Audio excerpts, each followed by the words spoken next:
Le policier chargé de l'enquête sur l'attentat contre le magazine satirique Charlie Hebdo s'est suicidé. S'agit-il dans ce cas présent d'une coïncidence ou d'un fil rouge?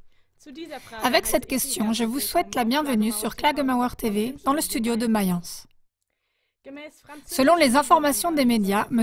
Elric Fredou, 45 ans, l'officier de police chargé de l'enquête sur l'attentat contre le magazine satirique Charlie Hebdo, s'est suicidé justement la nuit après l'attentat terroriste, donc la nuit du 7 au 8 janvier 2015. Un représentant du syndicat des policiers a dit que depuis longtemps déjà, M. Fredou souffrait de dépression. On n'en sait pas plus pour le moment. Mais ce qu'on sait, c'est qu'il y a déjà eu de nombreux cas où des témoins ou des enquêteurs sont morts de manière mystérieuse. Dans la plupart des cas, il s'agissait de contre-voix qui différaient de la version officielle des faits et où les témoignages des témoins morts auraient soutenu ces contre-voix. Dans ces cas précis, s'agit-il vraiment, pour les morts mystérieuses d'enquêteurs ou de témoins, d'une simple accumulation de coïncidences? Ou pourrait-il s'agir quand même d'une élimination prévue de témoins parce qu'ils en savaient trop? Nous, à CLA TV, nous avons suivi cette piste et nous avons rassemblé les événements les plus importants pour vous. Premièrement, les faits et la version officielle. Deuxièmement, les contre-voix qu'on accuse souvent de théories de conspiration. Et troisièmement, les témoins et les enquêteurs qui ont trouvé la mort de manière mystérieuse dans les cas en question. Jugez vous-même s'il peut s'agir ici d'une accumulation de coïncidences ou éventuellement quand même d'une élimination prévue de témoins.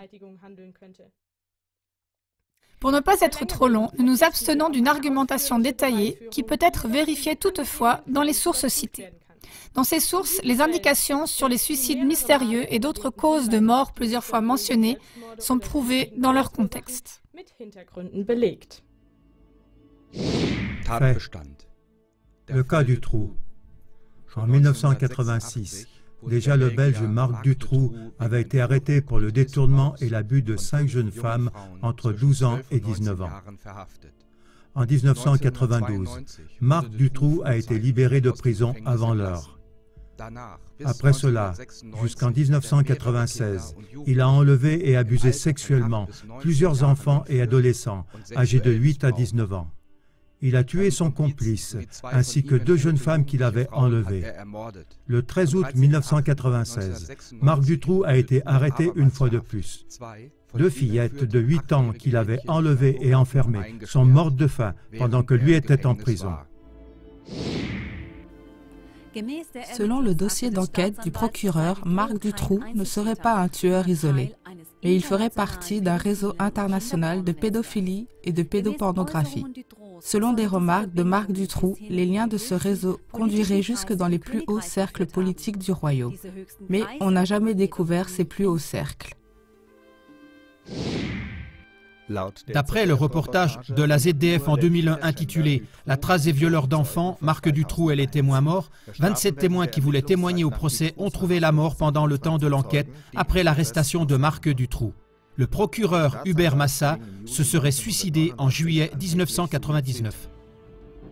Fait. 11 septembre. Version officielle. 19 pirates de l'air qui auraient appartenu à l'organisation terroriste Al-Qaïda auraient dirigé le 11 septembre 2001 2 avions contre les tours du World Trade Center à New York City et un autre contre le Pentagone à Washington.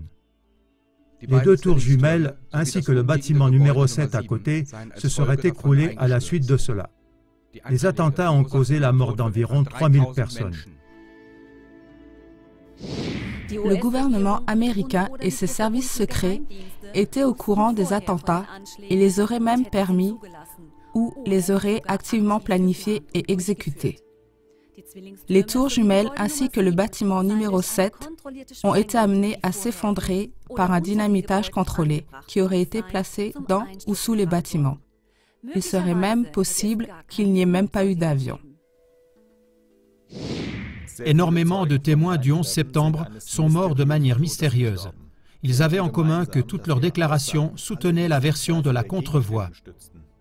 Voici quelques exemples. Le pilote de l'hélicoptère de la chaîne de télé ABC, qui aurait fait les enregistrements du 2e crash dans la tour Nord, a été écrasé par un taxi de manière mystérieuse en 2007. L'ancien coordinateur des urgences a contredit le rapport officiel du 11 septembre. Dans le bâtiment numéro 7, il y aurait eu une explosion avant que la tour s'écroule. Jennings est mort en 2008 de façon mystérieuse. Un des concierges du World Trade Center fait état d'explosion dans une des tours. Il se serait suicidé. Une plaignante qui a perdu son mari le 11 septembre est morte lors du crash mystérieux d'un avion le 12 février 2009. Un avocat bénévole des victimes du 11 septembre est mort le 28 avril 2009 lors du crash de son avion monomoteur. Fait. Le cas Jörg Haider. La version officielle. Le politicien Jörg Haider est décédé dans la nuit du 11 octobre 2008 lors d'un accident de la circulation. Il était fortement alcoolisé et avec une vitesse excessive, il a fait une sortie de route et s'est écrasé contre un poteau en béton. Il s'agissait d'un attentat. Le rapport d'autopsie n'a pas constaté de présence d'alcool dans l'estomac. Stefan Pessner, le confident et attaché de presse de Jörg Haider, a dévoilé que Haider possédait des informations explosives sur le cercle de la haute finance, en rapport avec les réseaux d'énormes banques internationales du système financier.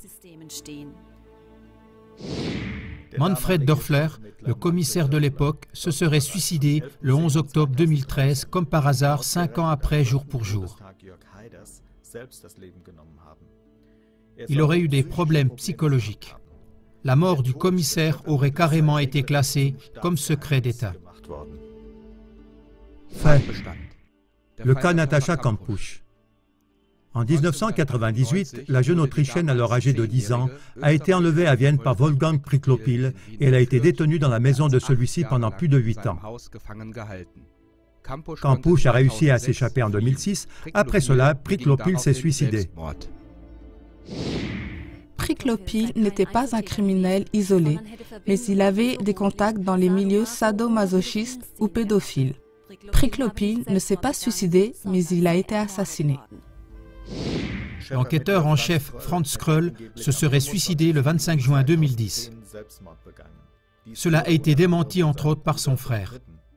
Kröll avait fait référence à de nombreuses questions restées sans réponse après les enquêtes et il a publiquement critiqué le rapport final de ce cas. Fait. National Socialism Underground, en abrégé NSU.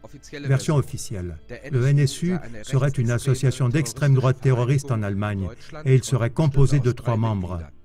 Le NSU est accusé de différents attentats à l'explosif et d'assassinats en série entre 2000 et 2006, entre autres ce qu'on appelle les assassinats de Dorner.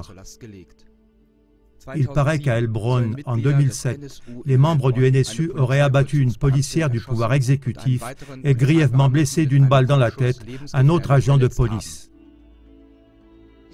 Celle-ci adopte la thèse d'un complot d'État ou des services secrets.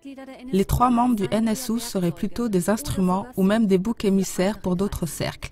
La théorie du suicide contiendrait des contradictions sérieuses. Il y a 6 prétendus suicides. Les 2 premiers suspects, Uwe Mundlos et Uwe Bonnard, un membre terroriste des structures clandestines, Florian Heilig, prêt à témoigner, et 3 officiers de police supérieure de Thuringen. Un 7e témoin important serait mort du diabète en avril 2014 à l'âge de 39 ans. On dit de celui-ci, entre autres, qu'il aurait financé le NSU comme agent de liaison. Attentat terroriste du 7 janvier 2015 contre le journal satirique Charlie Hebdo à Paris. 2 combattants terroristes masqués ont pénétré dans les bureaux de la rédaction du journal. Ils ont tué 11 personnes et dans leur fuite, ils ont assassiné un agent de police. Version officielle. C'était une attaque terroriste islamiste. Et plus tard, les auteurs auraient avoué être rattachés au réseau terroriste Al-Qaïda au Yémen. Le 9 janvier, les 2 auteurs ont été abattus. Un prétendu 3e auteur a été abattu par les forces de sécurité pendant l'assaut du supermarché juif. De différentes incohérences indiquent qu'il pourrait s'agir d'une opération sous faux pavillon. Sur ce sujet-là, voyez notre commentaire médiatique détaillé du 12 janvier 2015, deuxième partie. En raison du professionnalisme de l'attentat effectué en 5 minutes, il pourrait s'agir pour les terroristes de spécialistes formés militairement par les services secrets. Le commissaire chargé de l'enquête sur l'attentat, Elric Fredou, 45 ans, se serait suicidé dans la nuit du 8 janvier 2015. Nous n'avons actuellement pas d'autres informations sur ce sujet. Mesdames et messieurs, c'était ici un simple assemblage des cas les plus connus où des enquêteurs ou des témoins possibles ont trouvé la mort de manière mystérieuse. Cette liste n'est pas du tout exhaustive. Si d'autres cas semblables vous sont connus, coopérez et continuez de suivre ce fil rouge et envoyez votre information à Klagemauer TV. Toutes les contributions sont les bienvenues. Très bonne soirée. Guten Abend.